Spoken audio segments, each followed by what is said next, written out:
Hello, you are currently listening to Crayfish in Brazil. It's another episode of ranking your favorite cartoons on a tier list. Last time we did the letter P's, and now we're going to be doing the letter Q's. Yeah, strap yourselves in, because it's going to be a long letter. That's right. First up is Q-Force, which I'm putting in not very good. I didn't think that Q-Force was very good. This one is about a man who is in the military and comes out as gay, and then no one takes him seriously, and he gets a huge demotion, and nobody wants anything to do with him because he's gay. Even though he's very competent at what he does, he just gets completely shafted. And honestly, that's not a bad introduction for a protagonist of a show, but then the show just it has played its hand, it has shown you its hand, and then it's just nothing else that clever from here on out. It's just the, stereotypical adult comedy gay jokes with annoying characters. It's not very funny. It's like Vivzy Pop level humor. So I didn't think it was very good. Unfortunately, despite being animated, I think better than most of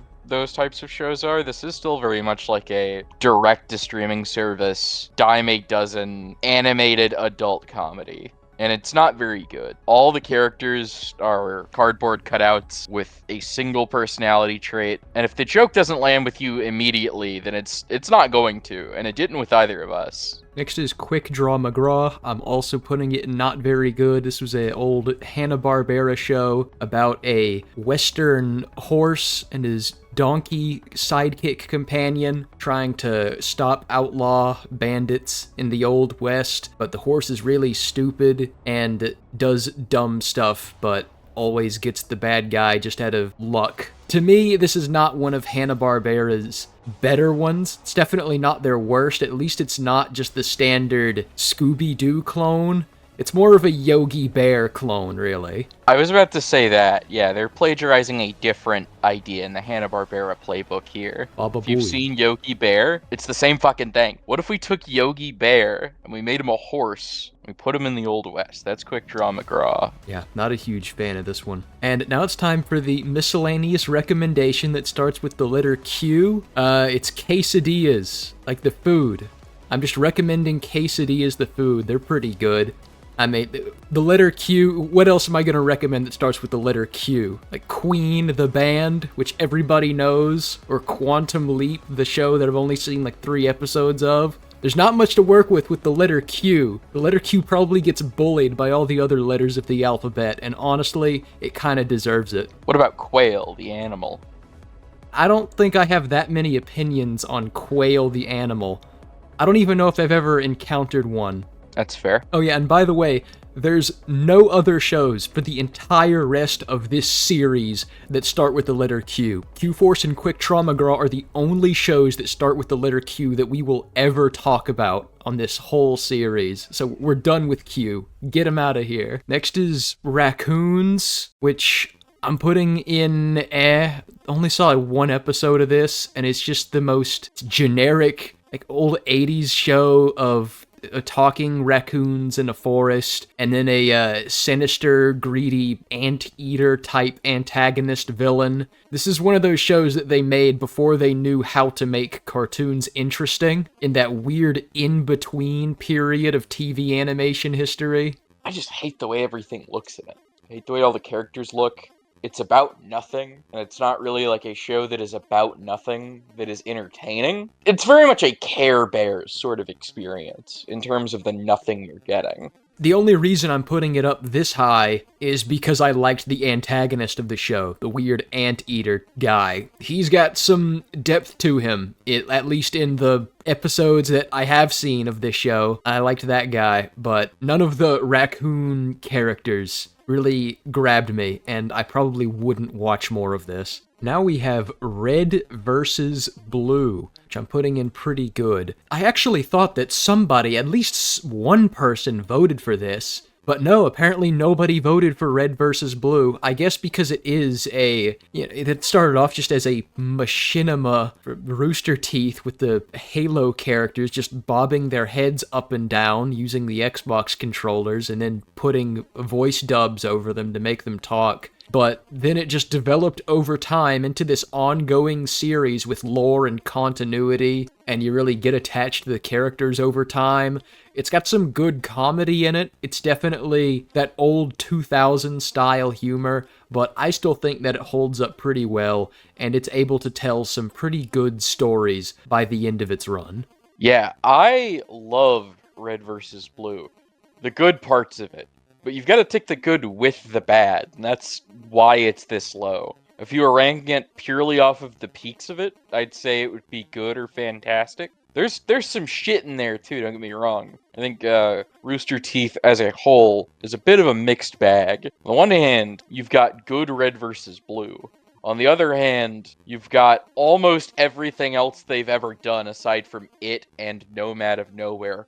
Fuck you, Genlock. Red versus Blue, it's always gonna have like a special place to me. I really like Red versus Blue. Me too. Next is Red Wall. I'm also putting this in pretty good. I really like the aesthetics of this show, but 90s, I believe it was either 80s or 90s style cell animation of these mice and these forest animals in a medieval setting having adventures with swords and combat. It's just a wonderful little show, and I haven't seen that much of it, but I like the way that this show presents itself. Yeah, and it's based off of course, a very famous book series of the same name, which I haven't read any of, but it basically pioneered the little mouse people going on, like, mouse adventures subgenre of media. And rest in peace to the Patrick McHale Red Wall series that got canceled by Netflix, those bastards. Those bastards. Next up is The Replacements. I'm putting it not very good. I remember this show. These two like foster kids.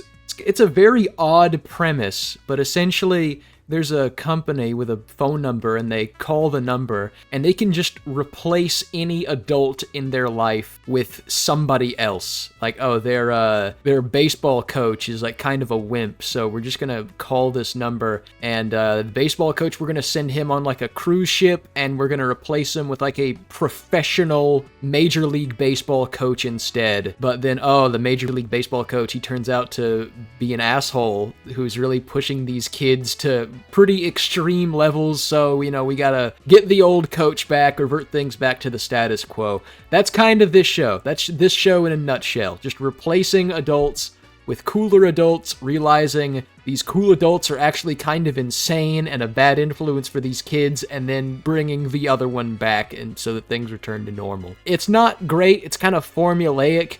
It was just one of those shows on Disney that they just had in the 2000s. Evidently, this is nobody's favorite show, but it's not their worst either. There's something to be said for following a formula. I don't think that every show that is by definition formulaic is bad.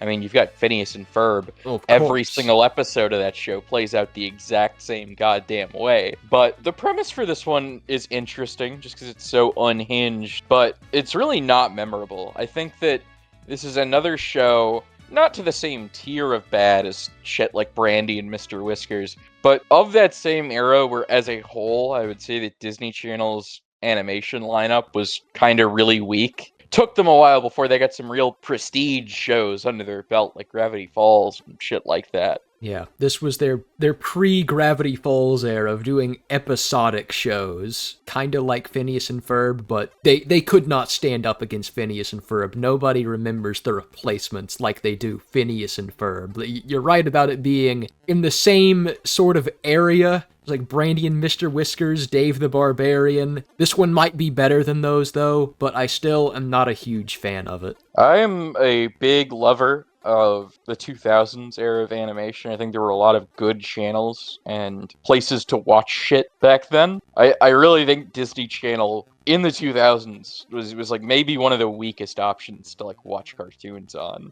There was not a whole lot of like great programming, at least animated shit coming out of it.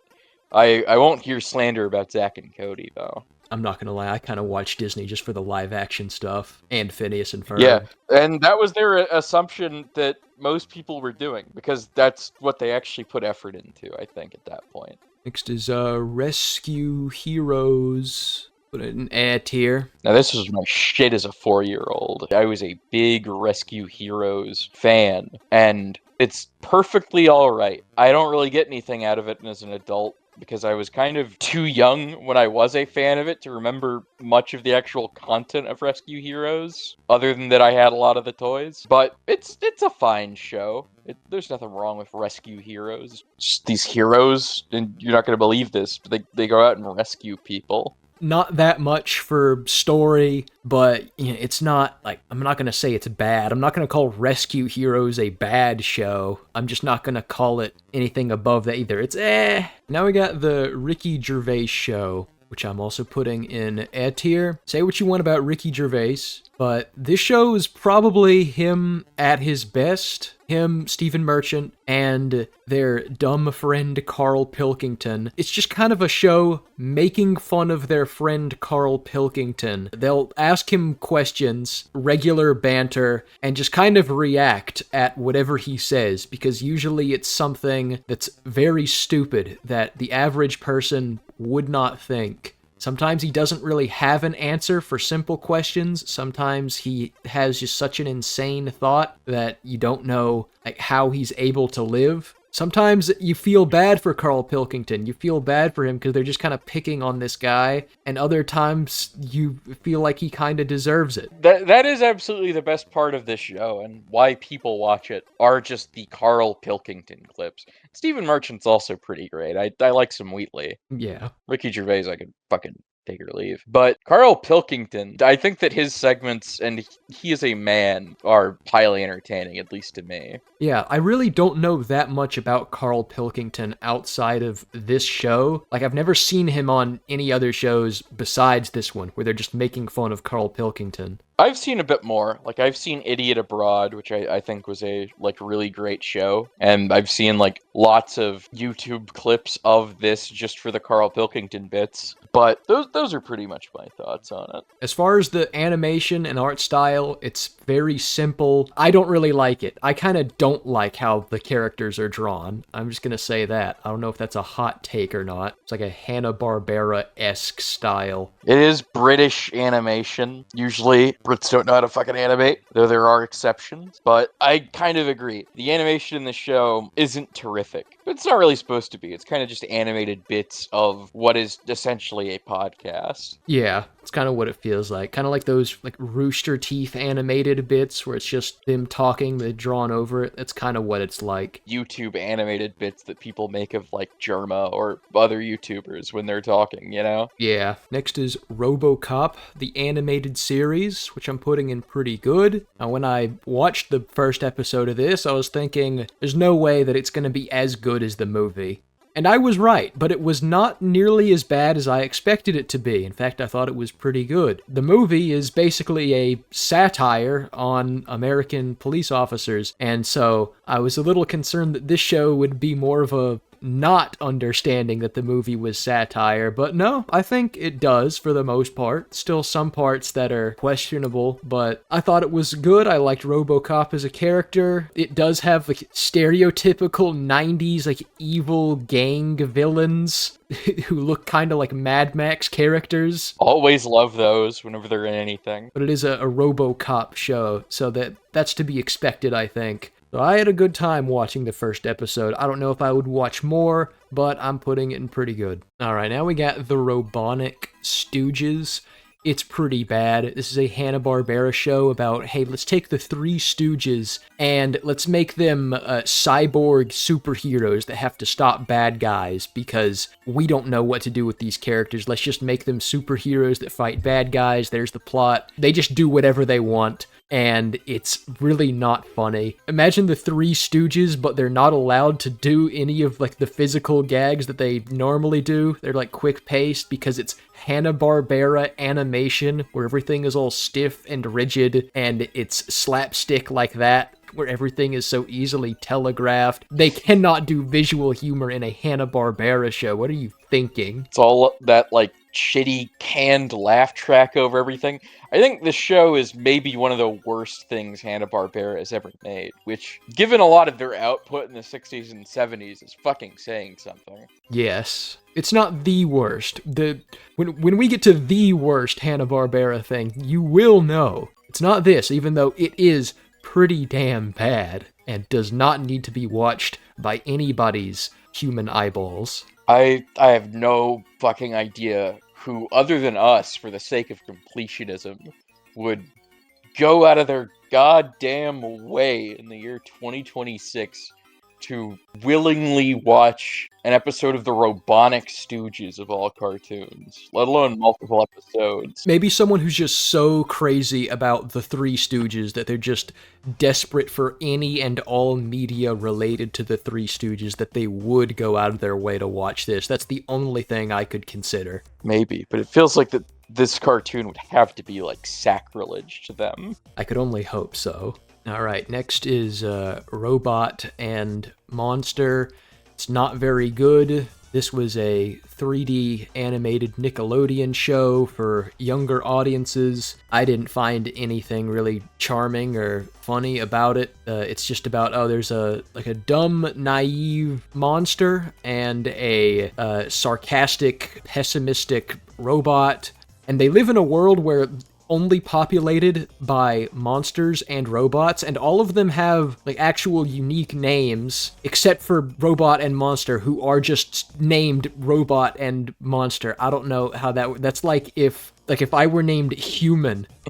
I only watched one episode of this show, and it had potential to do something funny because it was building up to this one really predictable joke the entire time, and then it didn't even do that. It didn't even land that joke it was building up to, and instead it delivered a worse joke at the very end. So I was quite disappointed by this one. I didn't like it at all. And next we got Robot Boy. I'm putting it not very good. This is a show. This was Nickelodeon, I think, right? No, this was Cartoon Network. Oh yeah, you're right. Yeah, this is about a robot boy, about a human boy who gets a robot friend, and it's kind of like Astro Boy. You can tell it's definitely inspired by that. I think the real reason I'm putting it down this low is because of the, say it with me now, the fat oaf sidekick character. The most beloved trope here on the podcast. We love it every time we see it. It never grates on us. We love every character that has it going for them as their only personality trait. The main kid is kind of bland. The robot kid is also it's just kind of a bland show. I think that this is there's other shows with a very similar premise that I think do a way better job. I mean, I like the art style of it, like the geometric shapes and everything, simple, like thick outlines. But as for the writing, it did not blow me away. I think most of the cultural impact left by this show has almost entirely just been people being horny for the female characters in it. Like, name a single good thing about this show from the writing. Something that doesn't have to do with the mom character from the show. I got nothing.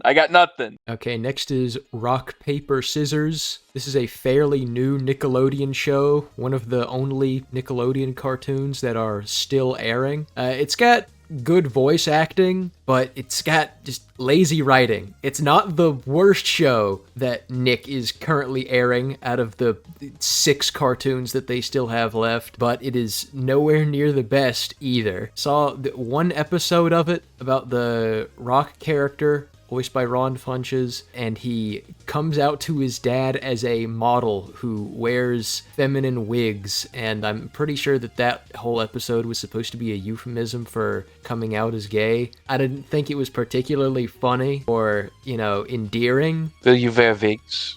When will you wear wigs? Have you worn wigs? No, I have not. Will you wear wigs? Maybe. When will you wear wigs? We picked that episode because that was the highest rated episode on IMDb for this show at the time. That's how sometimes we choose an episode for this if it's an episodic show. But I didn't think any of the characters were funny. It's kind of the premise of there's 3 characters who are all kind of losers and live together, and none of them are that likable. I guess I could see, if kids would like this show today, but I did not get anything out of it. Another talking object show as well. Not to the same scale as a lot of the other ones, but you're talking about the object shows, like as the genre object shows, which exist for some reason. Yeah. Yeah. It's fucking weird that there's so many of them. And it's weird how those got more than 0 votes. Like some of those people actually voted for and will show up later. But no, nobody voted for the rock paper scissors show. Well, that's just simply because it's not very good. Next is Rocket and Groot. I'm putting this one in not very good, but I actually saw the entire show of this because the entire show you could watch it in half an hour. It's a bunch of episodes that are 2 minutes long that they played on Disney XD, probably during commercial breaks, and it's just a few episodes you can watch the entire thing in half an hour. So I did, and it's not very good. It's just Rocket and Groot, like a cartoon, goofy mini-series about getting a new ship. I kind of like the art style of it, the 3D animation, like a couple good gags, but overall, like, just a promotion for a movie. Promotion for the Guardians of the Galaxy 2 movie. Like, hey, the Marvel movie's coming out? Well, here's a thing that we made. Go watch that movie. That's honestly how I'd fucking describe, like, every bad Disney-made Marvel or Star Wars cartoon. Promotion for a Disney Plus show or promotion for a movie. A little mini tangent, but it was a Defunct Land video, and it involved, in preparation for Finding Nemo coming out, like a year before the movie Finding Nemo released, on Disney Channel for the bumpers, they would do like live action clips of fish, or like 3D animated like fish, like, oh, there's a shark chasing a fish, and that's what the bumper is for Disney Channel. And they did that to psyop kids into thinking that they like fish, so that when Finding Nemo comes out, they're like, oh yeah, I like fish. Fish are pretty cool. This seems like what they're doing, but with Marvel movies. Yeah. Next is Rocket Power, which I'm also putting in not very good. This is a show about some kids who are into extreme sports like skateboarding and street hockey and surfing, and it's got that Klasky Supo art style that all the Nickelodeon 90s shows had, and thankfully it doesn't do the thing that you would think they would probably do, where their voices they sound like this, or they're super extreme and awesome, but no, they just kind of sound like, they're just normal, kind of like, Rugrats voice acting, just chill, normal voice acting for what it is.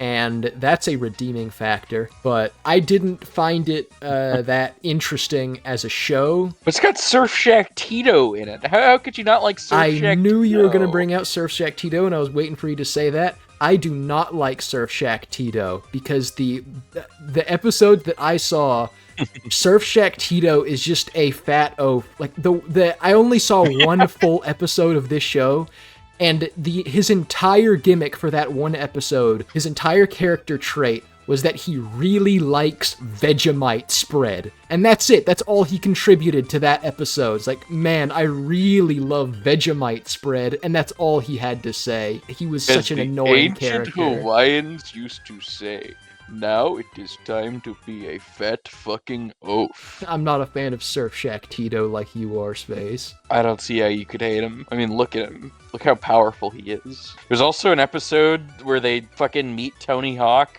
and I think he's voiced by Tony Hawk. I did not see that one. We didn't see that one, but it's out there. What's your opinion on this show as a whole? Like, if you were to put this show somewhere, where would you put it? Probably not very good. Like, probably here. Maybe if I was feeling like generous. It's just not my thing, really. I like skating, but there's a very specific vibe to this. It's very 90s fucking extreme sports craze. There's not a lot to relate to in the modern day. Yeah, all the stuff is kind of gone, or like really niche compared to what it once was in the 90s and early 2000s. Yeah, The iPhone hit us like crack. it's true. They act like street hockey is like a normal thing people do. Next is Roly Poly Oly. It's a preschool show. I only saw one episode of it, but that episode was pretty good, so it's going all the way up here. This was another one that was my fucking jam as a toddler, and I'm glad it held up way better than most preschool shows. It's a simple art style using geometric shapes. Like all the characters have like sphere heads. It's very similar to the Miss Sunny Spider Patch Kids or whatever that show was called. Except it doesn't without have the some nightmare freak face guy. spider. Yeah. Yeah, there's no like freak face morph spider character in this show. All the characters have they look like they belong to the same charming, cutesy art style, and it tells pretty good stories. At least the one episode I saw, it was a good story. The one with the butterfly. Yeah, it had good character work in this like episode of like a preschool show where they absolutely did not have to do that. I found it quite charming. So, congratulations, Roly Poly Oly, to be preschool show to end up like all the way up and pretty good. And now we got Rugrats, the 2021 3D animated reboot, and it's not very good. Hey, let's just take everything about the original Rugrats and get rid of it. It's changed the art style to be 3D, and I guess it's alright 3D animation, but it's still a huge downgrade from what it looked like. Like, the way Rugrats looked, the original one, is what really defined it. What if we took like fucking Klasky Supo and we made it 3D? It doesn't. I don't like the way the characters look in 3 dimensions. They weren't made for it. It's like weird goblins. It's very much a problem with a lot of when Nick shows convert from like 3D to 2D or vice versa. It fucking looks uncanny. It does in the Fairly Odd Parents reboot to me too. I don't like the way that looks either. I'm not even that big of a fan of the original 2D Klasky Supo art style, but Rugrats probably did look the best out of all of those, and it's probably the one that people remember the most and was the most fond for, hence why it got a reboot in 2021 that I don't think anybody saw or cared about. It's a Paramount Plus original, for God's sake. Nobody cares about this thing. And that's all the shows that start with the letter R, so now we're gonna move on to the letter S's. But actually, first, we gotta do the miscellaneous recommendation that starts with the letter R, which I almost forgot about, but it's Rat Boy Genius, the YouTube channel Rat Boy Genius. If you've ever heard of Rat Boy Genius, you would be familiar with the Potato Knishes video with the weird 3D rat character in the crown going through a factory talking about all of his machines that make potato knishes and centipedes. Among other things. Yeah. It's got very weird animation. It looks quite uncanny. Yeah, that guy. He's got an entire series about these characters that he's made, and despite what it looks like, it is actually very charming, in my opinion. It's one of those things where the way that it looks, I think it's done that way intentionally, as a sort of normie filter. When you first watch through it, like, there's no way that there's more than just this. Like, what is this? This is like nothing. This is absolutely nothing, like mindless brain rot. But if you get to a certain point where you break through that barrier and you realize, now hold on, there's actually something here. This is art. This is art. I introduced my friend Brazil to this way, way back in the day, but I was very surprised he got on board with it because it's usually a hard sell. I've been following this series for years, and yeah, it looks really fucking weird and ugly at first, but if you can stick with it, there is a piece of media that I think has genuine artistic merit to it waiting for you. The creator of Rat Boy Genius is such a weird and eccentric guy, and I love seeing the stuff he makes. He's like legitimately, like without hyperbole, a fucking musical genius, which is crazy to think about. He has a PhD in musical theory, and that is not a joke. The guy who made the Potato Knishes video has a PhD in music theory. And he flexes it. His stuff is very much auteur shit, like there is nothing else that exists like it. And it might be an acquired taste, but if you can acquire the taste, there is a lot of good shit to enjoy The Flood is legendary. Yes, it's multiple series that he has on his YouTube channel, but they all have the same continuity, with Ratboy Genius as the main character, but it introduces an antagonist named Little King John, who is the inverse of him. He looks just like him, but he's a purple rat who is this evil, well, not evil, this eccentric, antagonistic, selfish rat with an ego on him. And he ends up being an actually well-developed character. Eventually he gets his own series that's just about him, called The Flood, and it is wonderful. I love Little King John. I love, Ratboy Genius and all the other ones. I unironically love Ratboy Genius's stuff. Yeah, if it was on the tier list, I'd put it in good or maybe fantastic. I'd put it in definitely pretty good. That's probably a fair and more objective ranking of it than mine, but I fucking love Ratboy Genius. Oh yeah, don't get me wrong. It's no irony after a certain point. All right, now we got to move on to the S's. Not all of the S's, but some of them for the remainder of this episode here. So starting with Sabrina the Animated Series, which I'm putting in eh. Now this one I only watched one episode of it. I believe it was the last episode. I think the series finale is the one that I watched, but hey, sometimes it happens. But the reason I really liked it was because there's a vampire rat pack in it. There's 3 vampires who are just supposed to be Frank Sinatra, Dean Martin, and Sammy Davis Jr. equivalents, but they are vampires and they sing crooner lounge songs that are vampire themed, and they're like the main antagonists for that episode. But yeah, it's about Sabrina. She's a teenage witch. It's of course based off of Sabrina the Teenage Witch. It's a pretty alright, just little adventure cartoon about this girl in the mystical world dealing with monsters and magic, and sometimes there's a vampire rat pack in it who steal the show and put the episode all the way up in A tier. Vampire Rat Pack was a hell of a gimmick for one episode, the one we saw. And this does have the distinction of not being the worst Sabrina show.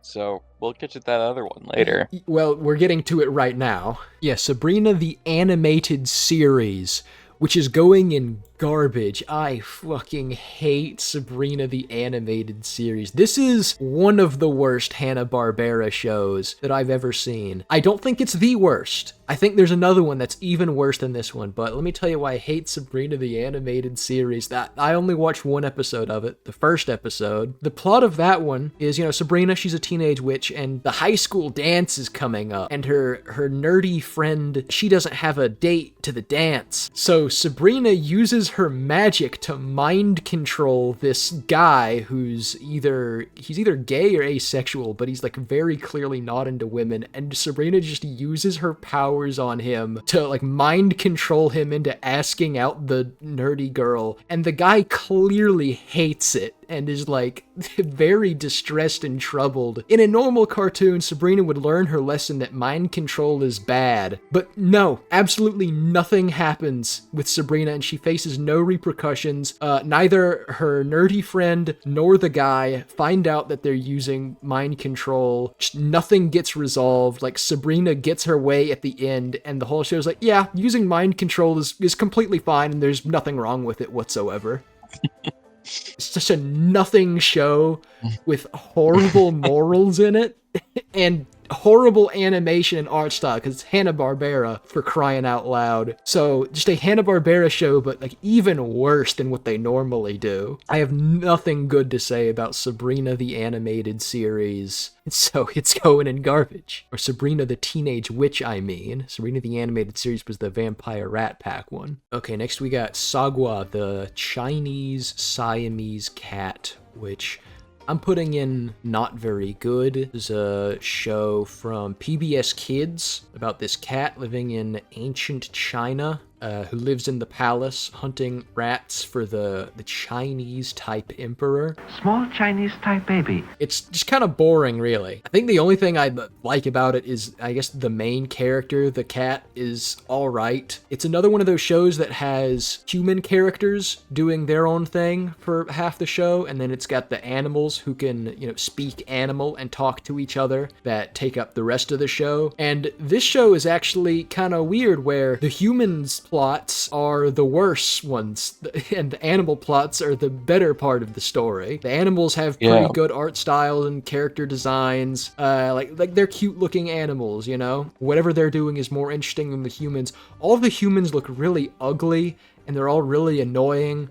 Chinese Emperor's a fat oaf. Don't like the way that they look. Go back in time to 654 AD and say that, Brazil. See if you get the fucking mandate of heaven. I'm gonna call the Chinese Emperor a fat oaf, and then I'm gonna get drawn and quartered. It's gonna be hilarious. Be a hell of a way to go out. Next is Salad Fingers. I'm putting it in A tier. You know Salad Fingers, you know, the classic Newgrounds animated horror series of this goofy British green guy who likes touching rusty spoons. Yeah, it's a classic. You know, what can I say? It's a classic. It was the first of its kind of the shock value, like kind of gruesome, creepy animation from the internet. It was good at what it did. I gotta respect it for that. I like David Firth, creator of it. It wasn't my favorite, but I don't dislike it, so I'm putting it in Eh. I was very much a Newgrounds kid growing up. Of course, Salad Fingers is iconic, but it's never been like one of my favorite Newgrounds animations or anything like that.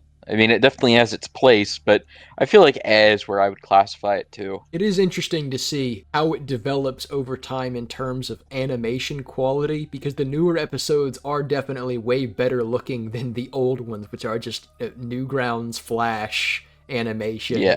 It's nice to see what it's become, and that it still stayed around in the public consciousness all this time, even if nobody voted for it. Alright, Sally Bollywood. I'm putting Sally Bollywood in pretty bad. This is a show about a Indian girl whose name is Sally Bollywood, which sounds like if J.K. Rowling had to come up with an Indian character for a Harry Potter book, that's what she would name it. The show was created by 2 white women, and Sally Bollywood is voiced by a white woman. The show came out in like the 2000s. Deals with this Indian girl who's like a detective at her school, solving like child cases, like who stole the art project and whatnot. The animation is very cheap and stiff. I don't like the way it looks. None of the jokes are funny. And I was gonna accuse it of being racist, but apparently it's like a Speedy Gonzalez situation where actual Indians do like this show, and they really like Sally Bollywood. So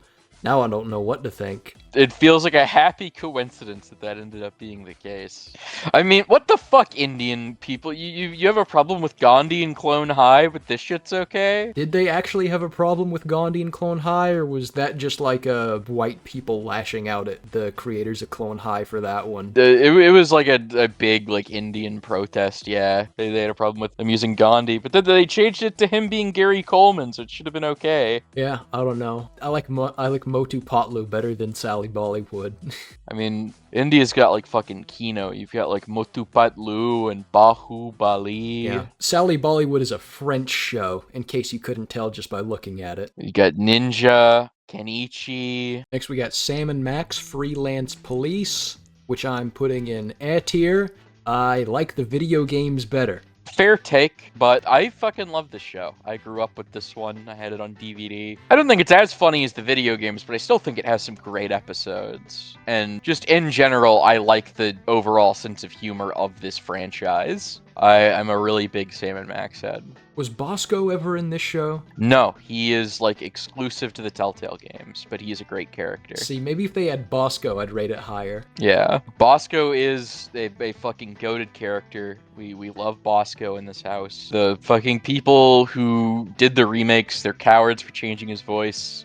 We stand Bosco in this household. But anyway, for those who don't know, Sam and Max is just about this kind of offbeat detective duo of this big lanky dog and this hyper violent rabbit sidekick, and they go off on random adventures as freelance police where they don't really have like any kind of credentials to solve problems at all, and they usually just resolve it by either annoying whatever the thing is into submission or just inflicting fucking massive violence upon it. And it's a great little offbeat franchise. There's comics, there's games, there's this show. I'm a big Sam and Max head. head. I really like these guys. Next is Samurai Pizza Cats, which I'm putting in not very good. Now, as you are all aware, I went through the trouble of not allowing any Japanese anime to be accepted on this tier list, but sometimes you get a show like this where you don't know what to do with it, and because of a technicality, it slips through the cracks. The show was originally an anime called Kyoto Ninden Tiande, or Legendary Ninja Cats, about these cats who are ninjas, and originally it aired in 1990. But in 1991, Saban Entertainment, an Israeli-American company best known for producing Power Rangers, bought the rights to Legendary Ninja Cats, and they were not given production notes by the original Japanese production company because the show did not do well in Japan, so the Japanese company just didn't even bother preserving any of the original documents. So Saban was given poorly translated scripts, sometimes not even translated at all. Sometimes the scripts for episodes were missing entirely, so the writers basically had to cobble together entirely new scripts for what was now essentially an original show, but with reused animation from the original anime. And that's why I've counted it as not an anime and putting it on this tier list. The localization team was very unrestricted in what they could do, so they just threw in tons of pop culture references and fourth wall breaking and jokes that definitely feel out of place for the show that it is, which is like an anime Ninja Turtles ripoff, but with cats. Oh, and sometimes the voice actors recorded their lines while being noticeably drunk. It's one of those production stories that's arguably way more interesting than the actual show itself a lot of the time. I still love what a weird little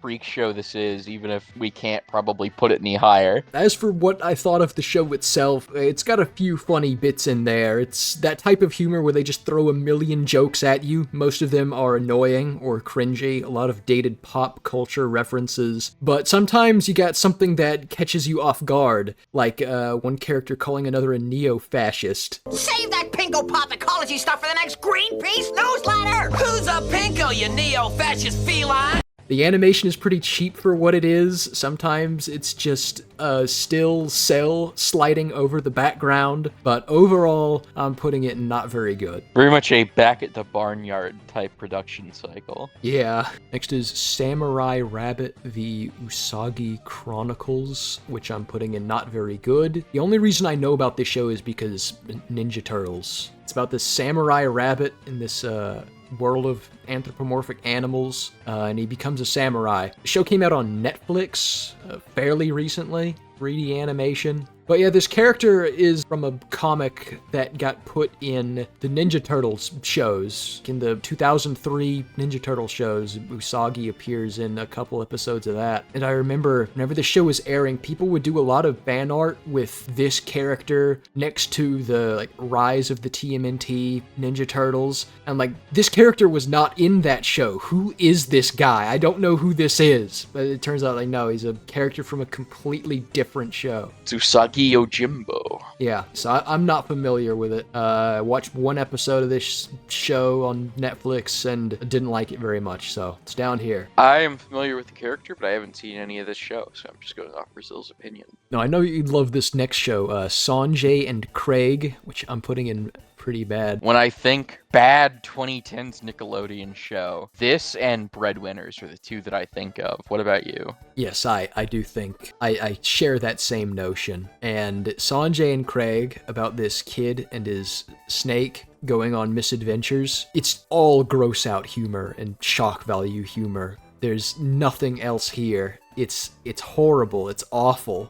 It's Imagine regular show, but if Mordecai and Rigby were like not funny like at all and had like no redeeming qualities about either of them, and if every single joke was like a fart joke. Something like a fart joke or something disgusting. This show wishes it was regular show so badly, but it's not. You can't compete. Next is Santa Inc., also going in pretty bad. It's a stop-motion show about this elf woman who wants to be the next Santa Claus after Santa Claus is retiring, and it is a very raunchy, adult, animated show that everybody hated when it came out. It was a huge controversy. Just the show's whole existence about it trying to be a like female empowerment story, but not taking itself seriously, but also trying to be very preachy. It is painfully unfunny, and none of the characters were likable. The only reason it's not in garbage is because one joke was funny. I did laugh at one single joke from this show, and by that rule, I can't put it in garbage because it had one redeeming thing about it. If I care enough, I'll probably put the clip of that one joke in here. It's just so soul-crushing, like, boring to me. It's one of those shows that very clearly feels like it was written in a fucking boardroom, because it's like, oh, what can we make a show about? I know. Fucking, like, office bureaucracy, because it's all these fucking people know. It's so goddamn boring. I hate shows like this. There's so many other shows like this, like Human Resources. They're so goddamn boring. These people that have never existed outside of a boardroom do not have like other experiences to pull from, so it's all they can fucking go back to. It's like corporate workplace comedy shit. It sucks. Next is Sassy the Sasquatch, which is going in pretty good. This is an indie animated series by the same guy who made The Big Les Show. This is a spin-off of that. There was a character in The Big Les Show called Sassy the Sasquatch, about Sasquatch who gets high all the time. And there's a spin-off of that character, and you'd think that just based off of that premise, it would be really bad, but it's actually way better than The Big Les Show, both in terms of writing, animation, jokes, everything. It's a big step up and made me laugh quite a lot in the one episode that I watched. I thought it was pretty funny. Yeah, I really enjoyed the first episode of this we saw. I would not mind seeing more of it. I thought it was funny. I liked a lot of the writing and dialogue. I'd recommend it, just based on like the first impression we got. Yeah, it's like stoner humor, I guess, but the show is actually one that I think does it well. Like, it stands on its own. Going back to Big Les shows, like, maybe I would appreciate Big Les Show more after watching Sassy the Sasquatch. And I didn't. I still don't think Big Les Show is very good, but that's alright. It just means that he improved over time, and I think that this is a better project than that one. Alright, Scaredy Squirrel is next. This is some bullshit. Yeah, it's pretty bad. Canadian show about this squirrel who's scared of everything. It's a timid, anxiety-ridden mess, and his best friend is a skunk. So not only a fat, stupid oaf sidekick character, but also a skunk. So they're gonna do tons of fart jokes with this character. You bet your bottom dollar. It's terrible. I mean, you can take one look at this thing, and you can already just look at like the little fucking strip of paper you got for your litmus test. You can look down at it, and you can see the color it comes away with. That's some bona fide grade A fucking beaver slop right there. Just look at the art style of this thing. Yeah. It's rigged animation, of course. Just the pinnacle of Canadian animation right here. This is what you got. The most basic Canadian cartoon you could probably come up with. Because even American cartoon studios have done shows with similar premise, and nobody remembers those. Like, nobody was fans of, like, Squirrel Boy or anything. But yeah, Canada was like, I want to do that.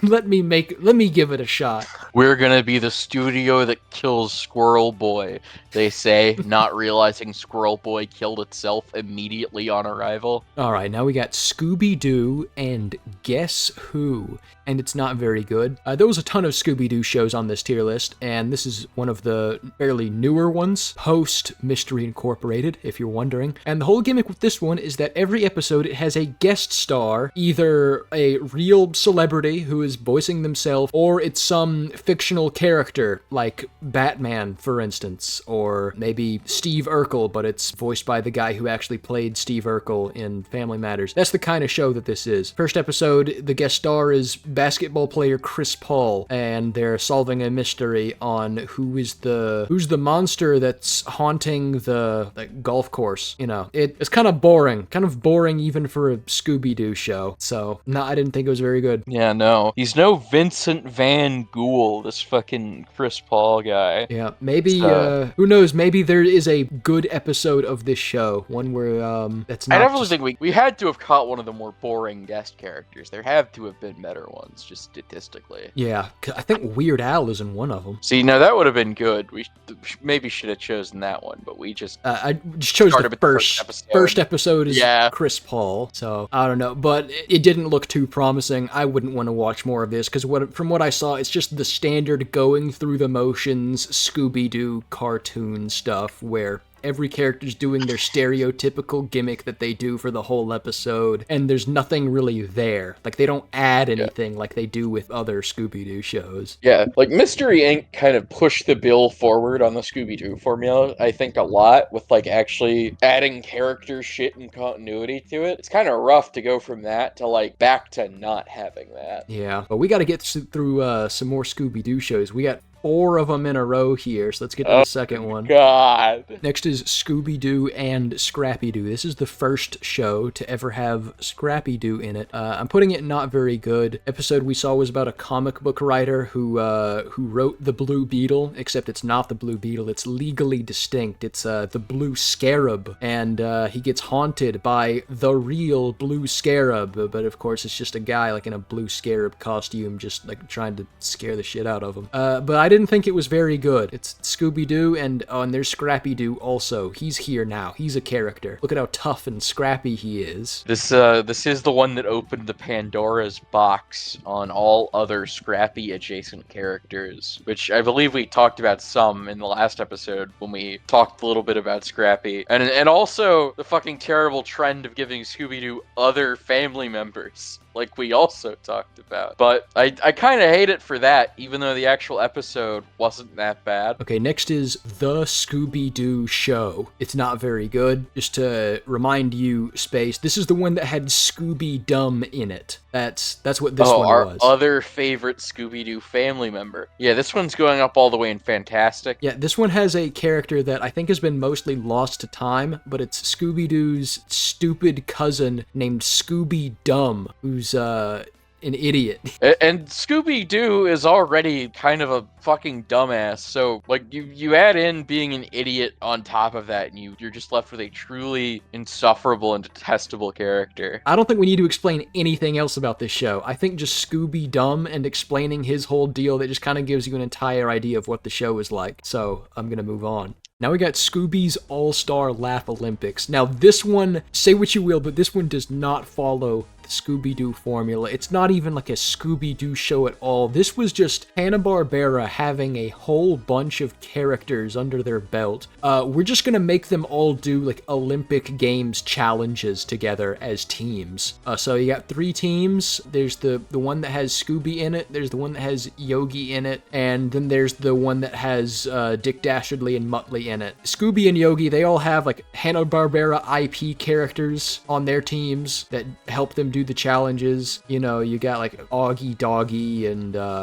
Quick Draw McGraw, I think, is in there. I'd have to, let me pull up like who all the characters are actually, because I want to be, yeah, the Scooby Doobies, the Yogi Yahooies, and the Really Rottens. Scooby, they got like the Captain Caveman on their team, Hong Kong Phooey.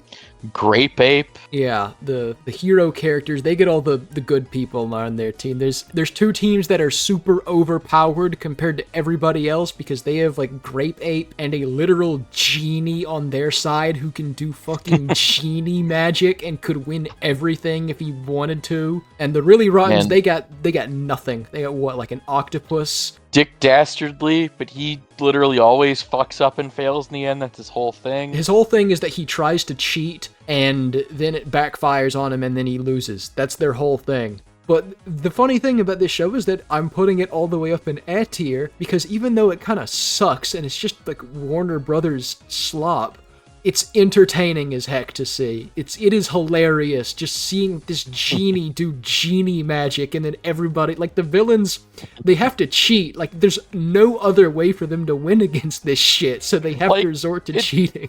The line of what is cheating is completely fucking arbitrary too, because you're telling me like, I don't know, putting an oil slick on the road is considered cheating, but like using fucking genie magic to help your team win the race that's just fair and in the rule book. It's some bullshit. I kind of sympathize with the villains. What the fuck are normal people supposed to do? Oh, and on the villains team, Dick Dastardly and Muttley are the only actual Hanna-Barbera characters. Everybody else on their team are just antagonistic villain, mean idiots that were made up purely for this show and are completely original to this show, so nobody cares about them. There's no stake. If you're rooting for the really rottens, like, there's no point, really. It's a lost cause. Next, we got Secret Mountain Fort Awesome. Garbage tier show. I hate the way this looks. This was a 2010 show. This was airing alongside a regular show, you know, and Problem Solver and this and stuff. But at least Problem Solvers had some charm to it. This show is just so ugly. I know that the creator of it eventually made Uncle Grandpa. This was a show he made before that. And it's just so horrible and ugly to look at. None of the jokes are really funny. I do not vibe with what this show is. Just trying to be, like, you know, shock value. I mean, one of the characters is literally made out of butts.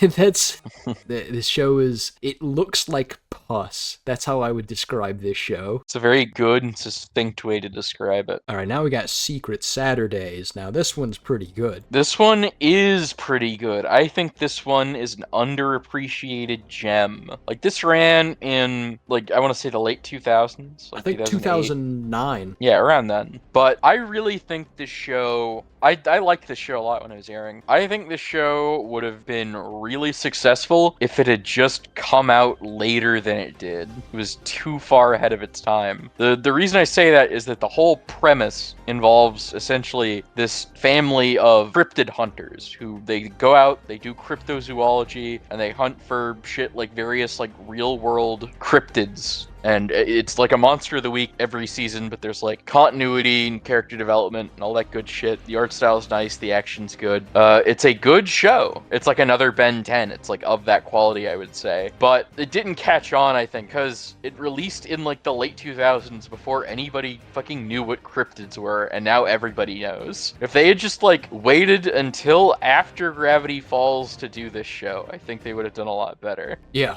this could have stood up against Gravity Falls. It's got, like you said, continuity. It's an ongoing serialized story with a main antagonist, this family hunting cryptids. It's got a great art style, you know, the thick outlines, like the sharp jagged edges. I really like how this show presents itself, and I kind of wish that there was more of it. I also agree. I would love to see this show like brought back or done again now that I think there's like more of an audience for it, and the concept of cryptids is kind of more of a common thing in the public consciousness. And I mean, what was there was great. I remember loving this show as a kid, like actually following it every week. But it could have been as big as Ben 10, I think, had it just come out later. All right, next is The Secret Show. I don't know what to say about this one. It's about some secret agents going on missions, and something bad always happens to them. I don't really have that much to say about it. Sorry. There really isn't much to say about it. It's just kind of formulaic, cartoon-ass cartoon that just doesn't really land. I think it's got kind of like a weird art style. Yeah. I remember this is like one of those shows that used to run on Nicktoons that had like no fucking airtime and like nobody saw them. The name Secret Show is accurate because this show is a fucking secret. Nobody's ever heard of this. Nobody's ever watched this, and nobody voted for it. Next is The Secret Squirrel Show, which I'm also putting in not very good, but it's probably better than The Secret Show. It's a Hanna-Barbera show of this secret agent squirrel and his sidekick, who is a mole wearing a fez doing a Peter Lorre impression. So I like it for that reason. But other than that, it's just a kind of basic Hanna-Barbera cartoon. Not the best, not the worst. Compared to a lot of their other output, this is totally fine. In the grand tapestry of animation, it's a not very good. But, you know, that's honestly a respectable placing for a lot of the way Hanna-Barbera's output is. It's got some charm to it, especially for a Hanna-Barbera show. But it's still a Hanna-Barbera show, and those are usually boring. Unless you're Johnny Quest. Alright, next is Shaggy and Scooby-Doo Get a Clue, which I am putting in A tier. The best I can describe this show is if someone got the rights to make a Scooby-Doo show after watching season 1 of The Venture Brothers. Plot is that Shaggy gets a call saying that his genius billionaire scientist uncle that he's always had mysteriously vanishes, and now Shaggy has inherited his uncle's mansion/laboratory as well as all of his money. And the art style is very different from anything Scooby-Doo has done, but I don't think it looks bad. I kind of like the thick outlines and the sharp edges, almost like a Genndy Tartakovsky designed them, or kind of like Secret Saturdays. But Daphne, Vilma, and Fred are hardly in this show. They're only in 2 episodes, and this show ran for 26 episodes. The main reason I know about this show is that I watched a YouTube video retrospective about it, but the main characters are Shaggy and Scooby, their robot butler, voiced by Tom Kenny, and a villain, voiced by Jeff Bennett, who's trying to capture Shaggy to steal his uncle's secrets. And the villain is kind of pathetic and easily frustrated, and also ruthless and kind of funny. He also has an army of henchmen, which he refers to by number. And there's 2 henchmen, henchmen 1 and 2, who are the main henchmen the show focuses on. One of them is tall and lanky and tries to take things seriously, and the other is a fat, dorky henchman, and the 2 always end up getting foiled by Shaggy and Scooby. This show came out when Venture Brothers Season 2 was airing, and I think you can see why I'm comparing them. But overall, it's not bad, but probably not something I would care too much about based on what I'd saw, so I put it in A tier. I mean, the concept of a kid-friendly Venture Brothers isn't, like, bad in and of itself. It just maybe could have been executed better, but it also could have been executed worse, I think, as a good spot for it. Next is Shaun the Sheep, which I'm also putting in A tier. This is Aardman, stop-motion Aardman show about a bunch of sheep who live on a farm, and the farmer, whenever his back is turned, the sheep are always partying or like playing a sports, doing some kind of human activity that animals aren't really supposed to do, and they have to keep it a secret from the farmer. It's like a classier barnyard. Yeah, I think that Barnyard took a lot of notes from Shaun the Sheep. And there's a dog character who's kind of the middleman who like works directly under the farmer and is supposed to be like the leader of the sheep, who's like more strict, but he also is like the sheep's friend. So I just like that middleman aspect where he has to keep whatever the sheep's doing a secret from the farmer, but he also has a lot of respect for the farmer and takes his side on most things. So I like the dynamic of the dog character more than anything else from this show. But it's charming. It's an Aardman show, stop motion. I like it a lot, but it's still not interesting enough for me to like watch all of it, so I'm just putting it in A tier. Next is Sheep in the Big City. This one's not very good. This is a worse sheep type show about a sheep who goes to the big city, and also there's an evil general that's trying to capture the sheep for nefarious purposes. I don't like this show. This show is nothing but fourth wall breaks. Like, that's all the jokes in this show. It's just fourth wall breaks. That's kind of it. I don't like it. It gets to a point where it just gets aggravating. Yeah, I didn't really vibe with this show's humor. I think of a lot of the super early Cartoon Network offerings, I think that this one's one of the more forgettable and also one of the worst ones. Yeah, it got 0 votes. Probably for good reason. Nobody voted for this thing. It's nobody's favorite show. All right, next is Shizao. I'm putting Shizao in pretty bad. Shizao is about a boy who finds out his deceased aunt was a superhero named Shizao, and the boy puts on his aunt's ring, which turns him into a superhero with a pink skirt and high heels and makeup and long hair. So basically he's a cross-dressing superhero against his will, and the show goes through a lot of hoops to make it clear that there is nothing that can be done to alter his appearance when transforming into the superhero. It's a Canadian show, which you could tell just by looking at it. Rigged animation. I didn't think anything about it was funny or clever, and you can't talk about this show without bringing up the elephant in the room, which is how the core theme of it is gender issues. The creator of the show, who was a man, said that most of the jokes he got for the show were written by women, and that there isn't any political agenda he was trying to push. He literally just thought, wouldn't it be funny if whenever Billy Batson turned into Shazam, he was dressed like a girl,